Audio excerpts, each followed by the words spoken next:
I want to thank all of you for being here. We're very glad to have you. From our point of view and from many brokers we know, it's been a tough 2 years without 421A.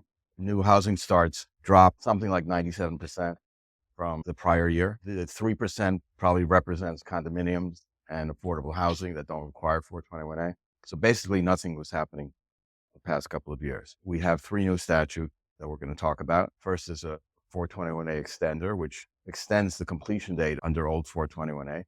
And there are a lot of sites actually there that nothing happened. They were stalled because there was no chance of building it within the time period. So there's an extension of the completion deadline. There's an entirely new tax exemption statute, which is similar to 421A, but has new requirements, a lot of having to do with labor, and which requires a lot of analysis on the part of the developer. Is it worth it to do this? It's not quite as straightforward as before. Also, there's an entirely new statute for office to residential conversions or commercial to residential conversions, which is a really big field.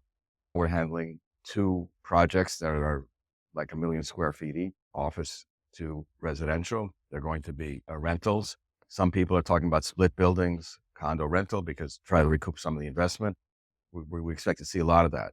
And I'm sure you know there are a lot of office buildings on the market now, and this will help facilitate the sale. We represent some of the biggest developers in the city, including Silverstein, Rockrose, Douglaston Development, and it goes on and on. So we have a great reputation, and we're usually the first group that people come to as lawyers. With that, I'm going to turn you over to Jason, who really is the expert on this subject. He knows a lot more than I do about it, and he's going to explain the new statute. Thank you. Thanks, everyone, for joining us.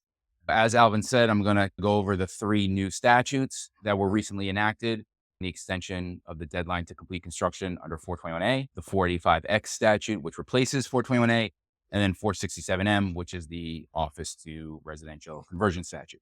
Starting off with the 421A 16 extension. This is only for projects that had vested by June 15th of 2022. This does not give anyone who had not commenced the ability to get into 421A. Commencement under 421A typically involves the installation of a footing or a pile. That's 99% of projects. It's a footing or a pile, only one of which would have been necessary to vest. Sometimes some foundations have some crazy designs and maybe it's not technically a footing or a pile, but in almost all cases, you'll see the pouring of concrete for a footing or the driving of a pile. The installation of that element had to have been done pursuant to one of basically 3 types of plans. Either a full new building permit, a foundation or alteration permit that has the same job number as the new building permit.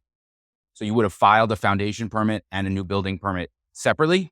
You can get that foundation permit, install your footing, as long as the job number is the same as the NB permit. Or in a similar circumstance, have a separate permit, but that foundation or alteration permit references that it's in conjunction with the NB permit and the NB permit number. Transferable to a new owner. Yes. Yes. So as long as you keep the same job number, you would be fine, which happens all the time. You would just want to make sure you keep the same records, essentially. You don't want to interrupt that chain. But you can change architects, you can change owners, and none of that matters. To the extent that someone put a footing in before the date, qualified, and subsequently remove this footing, that disqualify them from taking advantage. Well, at some point, it's going to come down to what an architect will say in affidavits to HPD. But if that element that you commenced is no longer a structural load-bearing element of the building you build did not commence when that foundation element went in. Once it has no bearing on the final building you build, it no longer commenced. In 99% of cases, HPD doesn't ask questions regarding commencement. We always ask for tons of backup of the plans, evidence of the installation, surveys. We like to be able to confirm at all times what occurred, when it occurred, so that should there be any issues, we can explain to HPD. If something like that were to come up to HPD, there would be issues. So going back, you need the correct permitting and you need that physical work to have taken place by June 15th of 2022 in order to have vested under 421A. So what this extension did was extend the time to complete construction from June 15th, 2026 to June 2031. So you get an extra 5 years. We'd be as brokers asking put on it to determine whether it really is a valid footing. So hopefully what they did was prepare a package of evidence along with an architect's affidavit that the project did commence. As part of that package, what we usually ask for are dated photos, a survey of the site showing the location of the footing. If there was pouring of concrete, we want to see a cement cylinder test report, a concrete ticket, something showing that the concrete work was done. If it's a pile, we want a pile report, maybe from the construction manager or general contractor or the contractor as additional evidence of the installation of the pile. And we want to see the DOB records. Now, the DOB records themselves are publicly available. So a lot of times we can go on ourselves, see that a permit was issued, see what it was issued for. But what isn't publicly available might be the plans, obviously. So another important factor here is that just because they have a permit, you want to make sure that the permit allowed what they did. So what we like to see is the plan page showing the location of the footing of the pile with an architect or engineer marking off, okay, here's the pile or footing or whatever it was that was installed. And we would verify with pictures or survey showing that it's in the location where it was supposed to have gone. And really the main test you have to go back to the green test is, will that be installed as part of the new build? Correct. It can be there for show. So to take advantage of this extension of time to complete, you need to do two things. One is you need to file a letter of intent. So this was in the new statute.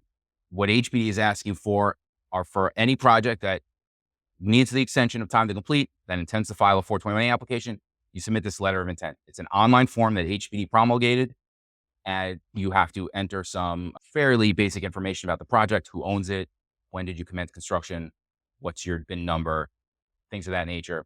The letter of intent has to be filed by September 12th. The one change to all this is that you also have to identify what affordability option you intend to select. If you are going to take advantage of the extension, you cannot choose option C or G, which were the two options that allowed 30% of your units to be affordable at 130% of AMI. So you want to make sure they commenced, and you want to make sure they file this letter of intent. For most of our clients, I'm actually recommending they file the letter of intent, whether they need the extension or not, because you never know what's going to happen.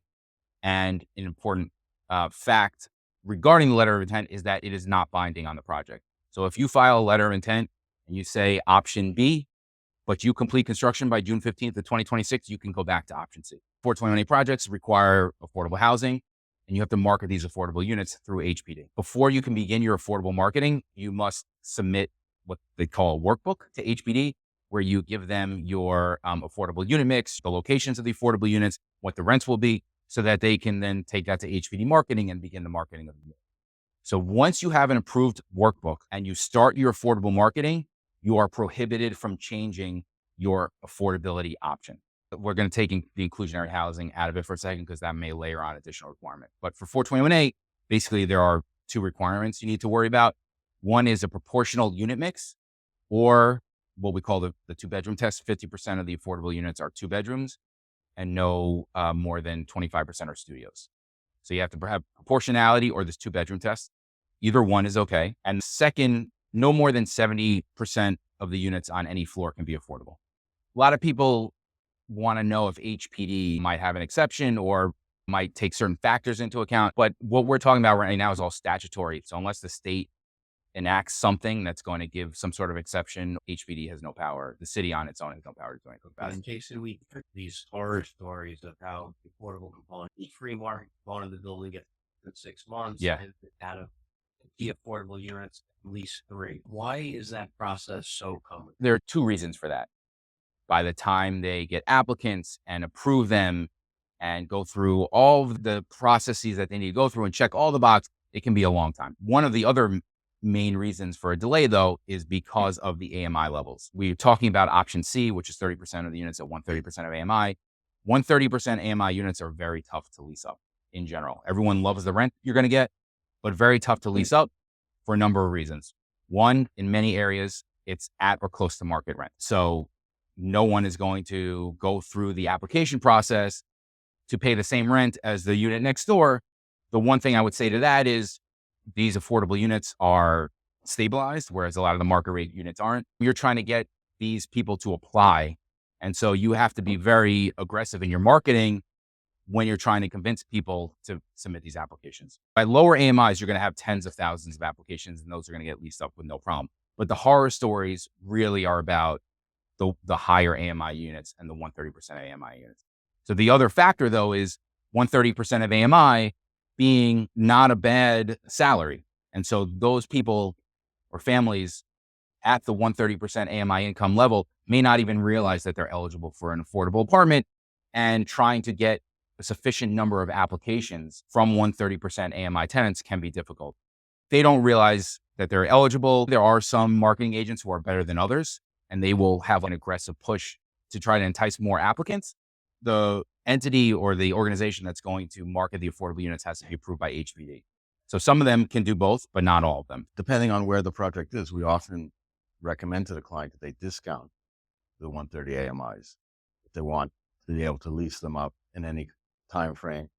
Often what HPD will do, if you've gone through the lottery, you have a bunch of units left over, they will not let you do another lottery. Instead, they will send homeless people into the units and pay the rent. If you have a site you want to sell, you want to make sure they vested, and you want to make sure they file this letter of intent. The only minimum wage that came under 421A is when you have 300 and you're located in certain areas that are called enhanced affordability areas. Brooklyn, Queens waterfront, and Manhattan, South and 96th Street. Under 421A wasn't a minimum wage, it wasn't a prevailing wage. So you'd have some that made less, you could have some that made more, as long as overall on the site it averaged out to the number. Now it's a minimum for everybody. When the statute was being voted on, there was no economic analysis done, like what works. This was all negotiation in which the unions were involved in. And to get the unions have political power to get their representatives to vote for it. That was a big part of it. But there's no analysis done on a mathematical basis how this affects the job. How it affects the job is now up to the developer to see if it pencils out or not, and how to make it pencil out. Under 421A, it did not come up as frequently as it will now when there's a 100 unit threshold. We did have a number of projects that were very large sites, but decided to split their site up into multiple buildings to avoid the wages under 421A. But some people just went through and did it. But the wages now are even more, and obviously apply to more buildings. For projects with fewer than 100 units that are also inclusionary housing projects, the new program is probably better than the old one. One reason being, well, at least the voluntary inclusionary housing requires around 20% of your units to be affordable, which is the same requirement for certain projects under 45X. So under 421A, you would have needed 25 or 30% of your units, but here you can get away with just 20% of your units being affordable. And if you're under 100 units, then you don't have any of these construction wages that we're worried about. If you vested under 421A, you are not eligible for 45X. There's no opt-in provision. The older 421A programs did have an opt-in. If you had done under the old program, you can opt into the new. That doesn't exist here. So if you vested under 421A, you're not eligible for 45X. In almost every project, whether it be for a lender or whether it be for the city because of inclusionary housing or some other program, they require legal opinion letters as to the eligibility. We issue those legal opinion letters. A couple of the important changes from 421A to 45X. We've talked about it a lot already. The minimum wages for construction workers. The program requires permanent affordability and rent stabilization. Previously, that restriction was only for 35 or 40 years, depending on the project. This now matches the inclusionary housing program, which also had permanent affordable housing. And here, the market rate units are exempt from stabilization right off the bat. Under 421A, in order to be exempt, the rent had to exceed a high rent threshold. Sometimes it was easy to exceed, sometimes it wasn't, and people would offer concessions. And then you get into some tricky situations on how much concession is too much concession. But here, right off the bat, all market rate units are not subject to stabilization. A lot of these projects are also inclusionary housing projects. So these units were going to be permanently affordable anyway. So in that case, you really didn't give up anything in order to get the market rate exemption. But you have to fit into two different programs, and it's always more restrictive when applied. So if the AMIs are less under one program, those units are under the more restrictive program. But that's what we have to do. The majority of our projects are both inclusionary and 421A right now. The next page on the sheet is the summary of the options that are now under 45X. Under 421A, the same project might be eligible for multiple options. The same project, not changing a thing, could be eligible for even all 6 options here. Under 45X, though, every project is going to fit into a specific option. It's not really like a choice. When you have what's called here a small rental project, that's 6 to 10 units. outside of Manhattan on zoning lots that allow a residential floor area of 12,500 square feet or less. That one particular type of project can be either option C or option B. Option C, which is kind of out of left field, actually doesn't require affordable housing, but requires 50% of your units to be rent stabilized. So for very small projects, they kind of give you this alternative that you don't have to provide affordable housing, but you're going to provide a lot of rent stabilized units. But if you don't want to do that, you can then go into kind of the more traditional options of providing a certain percentage of your units as affordable. Frontage, 99 units or less, no wages, 100 units or more located anywhere, $40. But if you're 150 or more in zone B, it's $63 an hour. With 150 or more in zone A, it's $72.45. So a little bit of the eligibility criteria for 485X. Commencement after June 15th, 2022, which was when the 421A program ended. Here you need to commence construction by June 15th of 2034 and complete by June 15th of 2038. And perhaps in 2037, we'll have this amount extension of the 485X. As with 421A, up to 12% of our project's floor area can be commercial. So a lot of times we get into conversations about how much commercial space can we have, or we have too much commercial space. Maybe we file an ICAP application for the commercial space.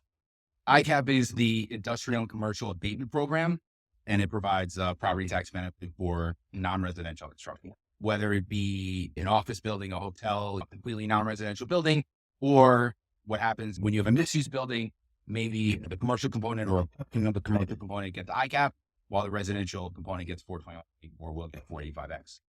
There are different benefits depending on where the project is located. Generally, in most locations, but not all, it's a 25-year benefit. In some areas, it's a 15-year benefit. And then in Manhattan, South and 59th Street, it's called a renovation area. And for the most part, that's a 10-year benefit. Between 50 Act and 96, there are no ICAP benefits at all. Another important factor, and it's the same rule under 421A, it's called the replacement ratio. So if you're selling a site that has a residential building or residential dwelling units on it, in your new building that you develop, you need to replace every dwelling unit that exists on the site with an affordable unit. So if you had a building that had, let's say, 10 units, you need to replace 10 units. And it could be more than the 20 or 25% that you may think. It looks back 3 years. 421A is for new construction, but they'll consider a project to be new construction if at least 51% of the floor area. So if you have a small building and you're doubling the size, it can also be eligible. Anyway, we talked about this. Projects need to satisfy the proportionality or 2-bedroom tests. All these programs also involve prevailing wage to building service employees. I know we've focused a lot on construction workers, but once the building is operating, the service employees need to be paid the prevailing wage, porters, doormen, etc. What's prevailing wage? How do we know what prevailing wage is? The comptroller issues a schedule every year with what the prevailing wage is, what the wages are, what the sum. So when we talk about prevailing wages, we're talking about not only the hourly wage, but also supplemental benefit. There are some limited exceptions when you have a smaller building or a 100% affordable building. There is an MWBE requirement under 45X. You need to make reasonable efforts to have 25% of your contracts be with MWBEs, minority and women-owned business enterprise. The rules for 45X haven't been published yet. The statute is out. It's an enacted statute. You can be eligible, but we need HPD to promulgate rules and forms in order to actually apply and know how the program is going to be administered.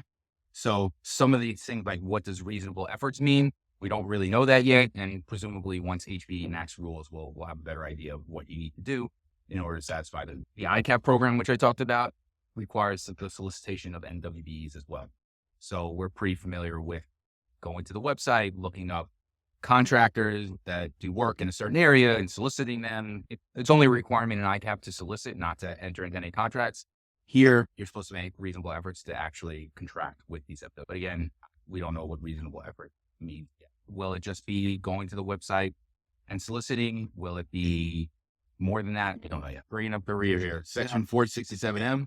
This is the conversion program, tax incentive for converting non-residential buildings to residential housing. Requires commencement January 1st, 2023 or later, and on and before June 30th, 2031. And completion by December 31st, 2039. So a few years for eligibility, and then they actually give you a fair amount of time to complete the conversion.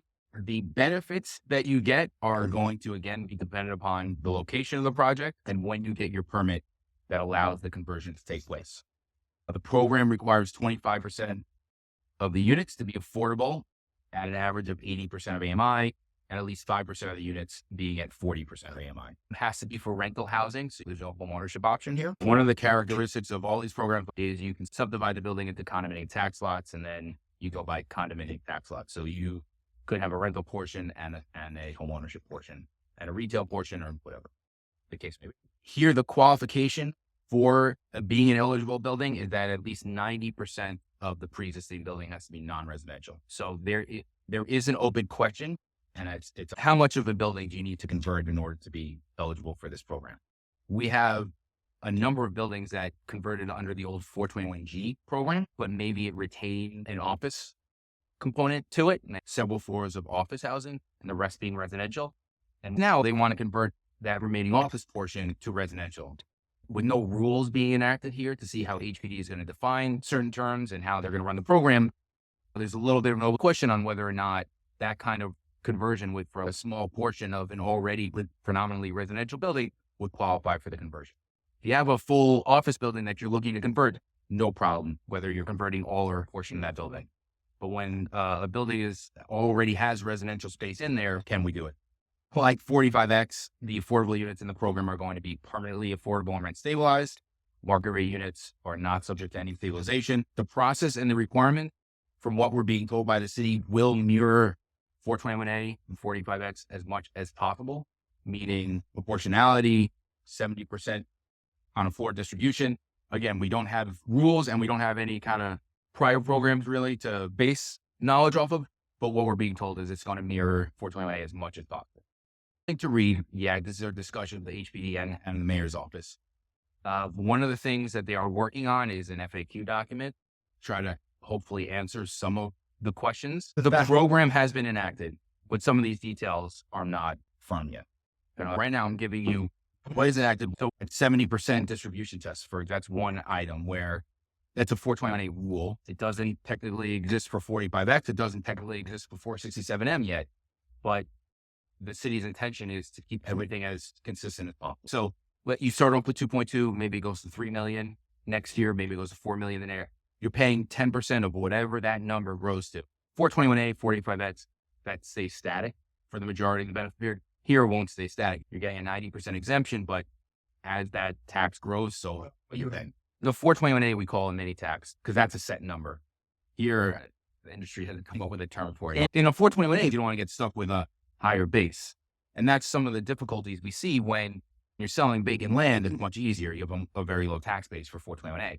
But sometimes when there's an existing building that they're going to demolish and rebuild, it could leave the 421A with not as good of a benefit as you might have thought because the tax base is high. We see that when we talked about the 51% conversion test. So when you're doing a conversion under 421A or 45X and you're trying to double your building, you may have a higher tax base than you might have thought you would have because of that existing building. So duration of benefits, depending upon the location and the date in which you get your permit for the conversion. The benefits in Manhattan, South and 96th Street are much better than anywhere else. You start off with a 90% exemption in Manhattan, whereas you start off with a 65% exemption elsewhere. And as I was saying, the date of the permit is very important. So if you have a permit by June 30th of 2026, the 35-year benefit, but that duration of benefit reduces by 5 years, basically every 2 years after that. So the sooner you get a permit, the better. In order to get the best benefits, you need a permit by June of 2025. You don't have to complete by June of 2025. They should get a permit as quickly as possible. You have some time, but the benefits will decrease over time. Once you actually convert the building and you have a new TCO, that's when you apply for the benefits. It's similar to 421A. Everyone commence. They may or may not build the building that they commence. If they commence and if they build it, they'll get 421A. And if they change track and build a hotel, they won't get 421A. They're giving you until 2039 to complete construction. So the way that all these programs work, or the benefits are retroactive in nature. So you will do your job, you will complete construction, you will then apply. And so these construction period benefits are all retroactive. You don't actually get the benefit while you're doing the construction. Right after, you'll get a refund of any taxes that you paid in the meantime. You pay, then you file, then you apply. And once they approve the application, they go back and remove all the taxes, which was different than the older 421A program where you got a preliminary certificate of eligibility. These programs only have one certificate of eligibility after you complete construction. The old 421A had a preliminary certificate that you could apply for once you commence construction, and they would give you benefits on that. But what ended up happening were that a lot of projects didn't end up doing what they said they were going to do or what they were supposed to do, but they had benefits because of these preliminary certificates. And the city said, forget it, we're not doing this again now. Show us the good before we give you anything. So some of the rules are going to be similar here. 12% rules. You can maintain some commercial space in the building and get the benefits for all of it. Possibly an ICAP if there's too much commercial space there. Affordable units need to satisfy the proportionality or 2-bedroom test. And prevailing wage for building service employees still applies. The less than 30 dwelling unit exception applies, but here there's a second exception if you were to do this conversion with substantial government assistance. So then you can be exempt from the prevailing wage requirement. In a weird drafting situation, there's a law in the books, Section 224A of the labor law, which requires prevailing wage on certain types of private projects. Projects that get certain benefits from the city, they enforce the prevailing wage on the shore. When they drafted the housing package, benefits pursuant to 467M were added to one of the type of projects for which the prevailing wage would be required under Section 224A. So at an initial look, it looks like it does apply. But there are exceptions for affordable housing that have regulatory agreement. So again, this is all discussions with HPD and the city, and hopefully confirmed by the FAQ and the rules, that they're working on like a short form regulatory agreement for 467M projects. And once these projects have a regulatory agreement, it then take them out of 224A. So the intention and everything we're being told is that despite the language of Section 224A, 467M projects will not have a construction worker prevailing wage requirement. But until all the dust settles, I can't guarantee anything. But I would be shocked if there was.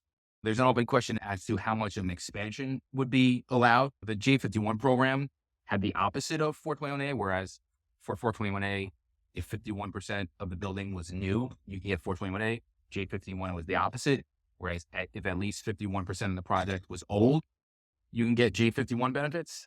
I suspect something like that will happen here, whereas as long as the majority of the building was the old building, that in some way you'll be able to get 467 benefits. And then the minimum amount of building is what I talked about before, where even over buildings where it's already majority residential, but there's a small office component still, and they want to convert that office component, and will that be allowed? Based on that definition of floor area, up to 12% of the project can be commercial, community facility, or accessory use space. So if you have 13%, you'd get a 99% benefit exemption instead of 100% exemption. In order to fully appreciate where we are now, you have to go back. The first company that really understood inclusionary and made a lot of money on it was Lake.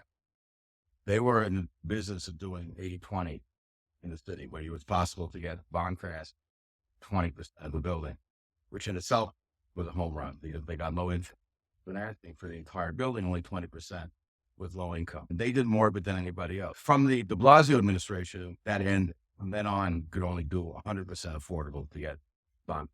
Then they double dipped on top of that.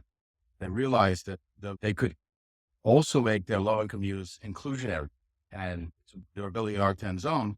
So they got a bonus of 4 times square footage. So every foot of affordable gave them 4 feet of a bonus that they were not using, and they got certificate. And the only cost was filing an application with it.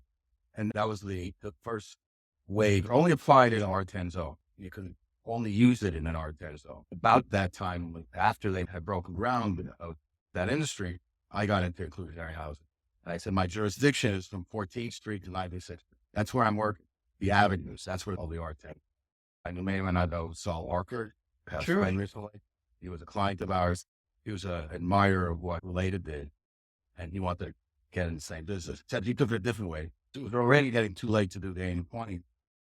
We did 100% affordable build in R10 zone, and first we got the 4-time bonus. Later was reduced to 3.5, and it worked. He didn't need bonds.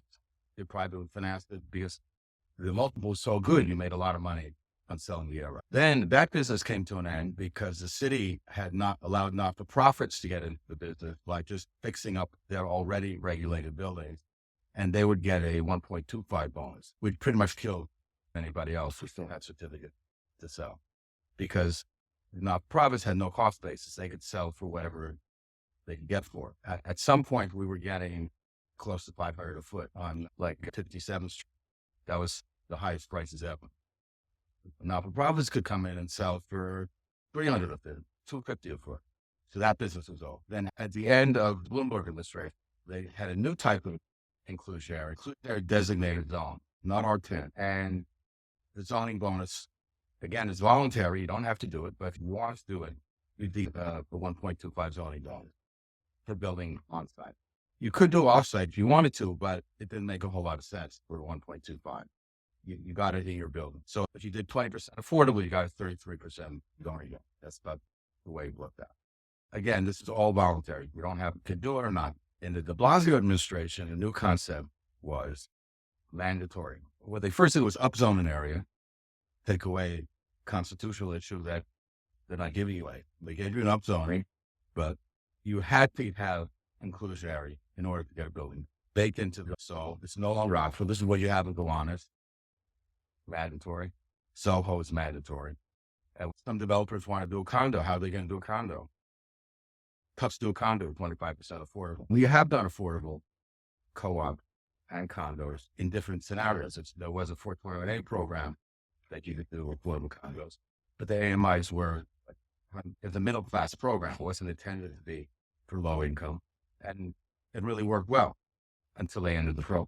We did affordable co-ops at 80% there under the voluntary, because under voluntary the AMI was 80. But you're talking about 60% AMI, which is 60, but a big chunk of that, 10% of the building, has to be a 40% AMI. So at 40% AMI, it's just really not possible to sell anything because the rent being paid by a 40% AMI tenant basically just pays to operate the building. Can't do anything with it. You can't finance a purchase. The way it works with affordable home ownership is you have to equate the carrying cost of the unit to rent. So if an affordable tenant under the AMI formula, we paying, say, $1,500 a month, if you want to have home ownership, all costs have to come in at $1,500 a month, including 90% debt service, which is a little hard to do. At 80% AMI, you might be able to sell a unit for $200,000. But if it costs $1 million to build a unit, you're not going to make it up in value. That's why we're seeing very little affordable home ownership in New York City.